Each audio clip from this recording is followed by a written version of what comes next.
All right, welcome everybody to today's video. What I want to do today is touch briefly on three topics that I feel like are often overlooked or maybe not discussed that often online when we're talking about responding to an emergency.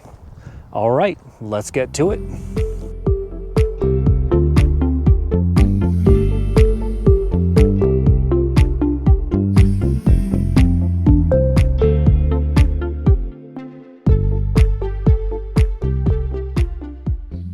All right, topic number one that I want to cover, I'm going to call it violence through starvation. Have you ever been like really hungry? I mean like really hungry. I think that, when people thinking about response to an emergency, they don't always think about how it's really going to feel to be really, really hungry, and they underestimate the lengths that people will go to when they're really starving. I feel like many people, as we probably all know, are maybe like 72 hours or so away from running out of the food that's in their kitchen. And if they're not properly prepared, starvation is going to set in really quickly and people are going to get super grumpy. Ultimately, you have to think about, feeding your family, feeding your kids, feeding yourself, and all that good stuff. And ultimately what's going to happen is when food runs short, and it will quickly, especially in a really serious type of emergency, ultimately that's going to lead to violence, and that's something that you have to consider and be prepared for. I think oftentimes as preppers we get too fixated on prepping for EMPs and other stuff, which a lot of that of course is important, but you have to take into consideration all these residual things that really should be a part of your preparedness plan. One of those major considerations, especially here in the US, is something we call the just-in-time delivery system in regards to food. So food and food delivery to your grocery store is actually, there's quite a science to that. And the amount of food they put in your store is really dictated by how much food your community typically consumes and on any given day or any given week or whatever it is. When the store shelves run bare, and they will, people are going to resort to violence, unfortunately, to feed their starving families, and that's just going to be a part of the landscape following, a serious emergency type situation, and it's something that you have to consider.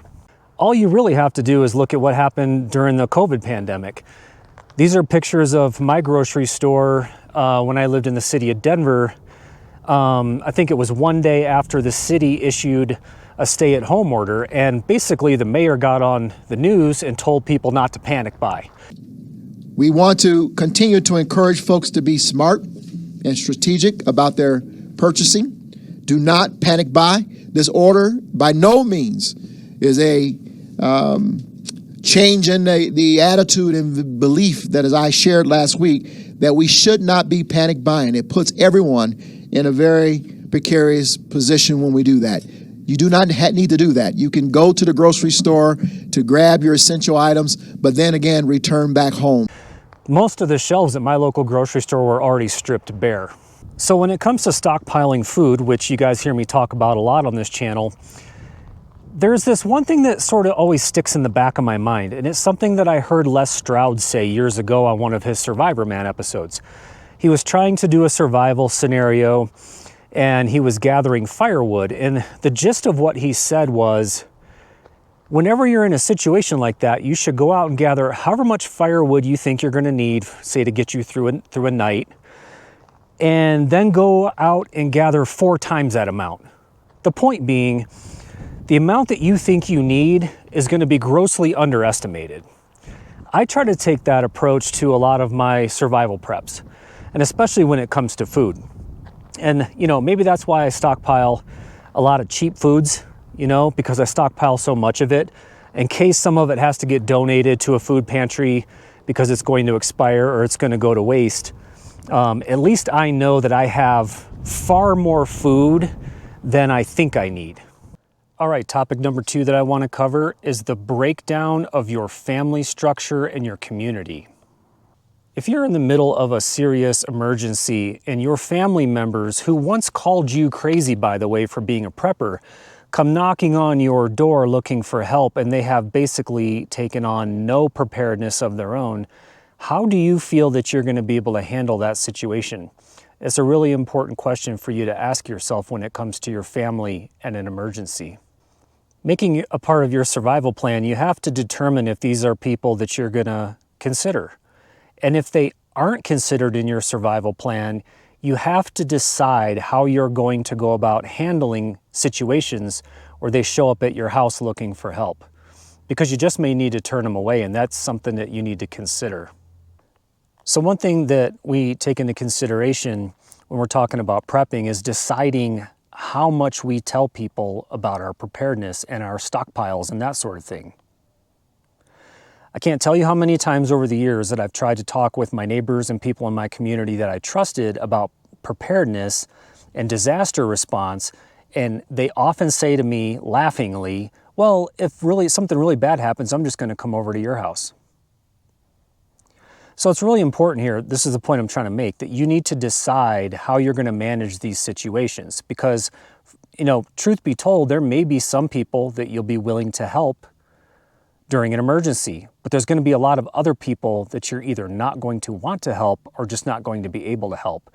And responding to those people is a consideration that you need to include in your emergency response planning. Oftentimes, friends and family and even neighbors are going to try to guilt trip you into helping them out, especially like if their kids are starving or they don't have any pet food or whatever the case might be.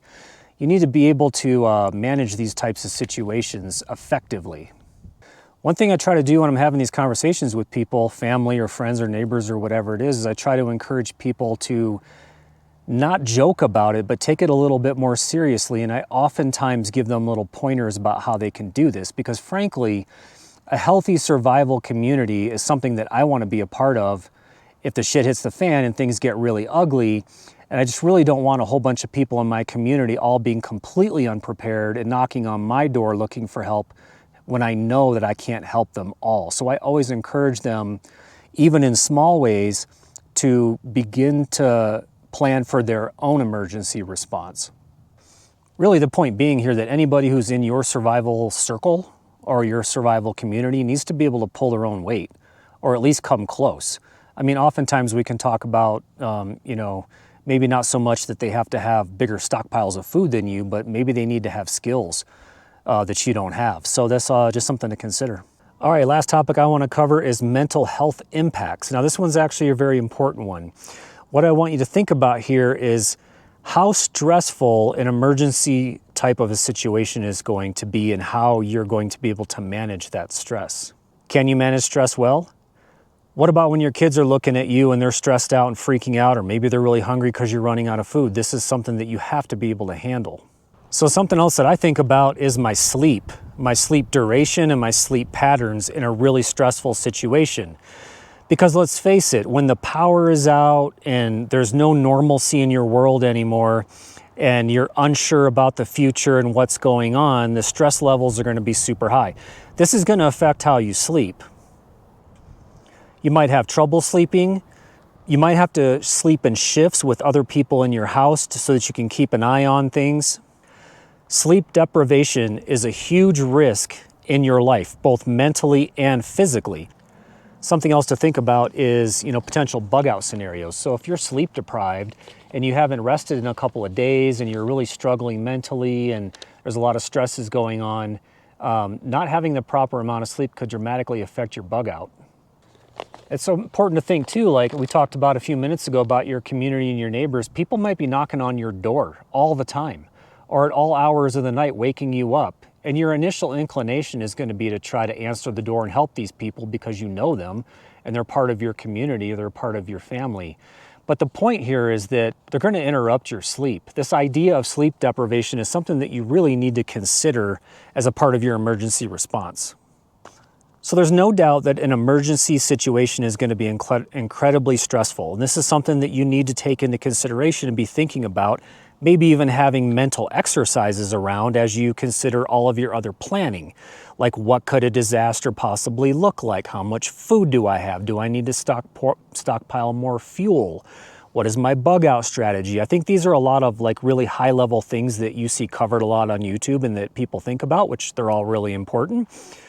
But to me, your mental health and how you respond to an emergency situation has a dramatic effect on you both mentally and physically. This is something that you need to be prepared for.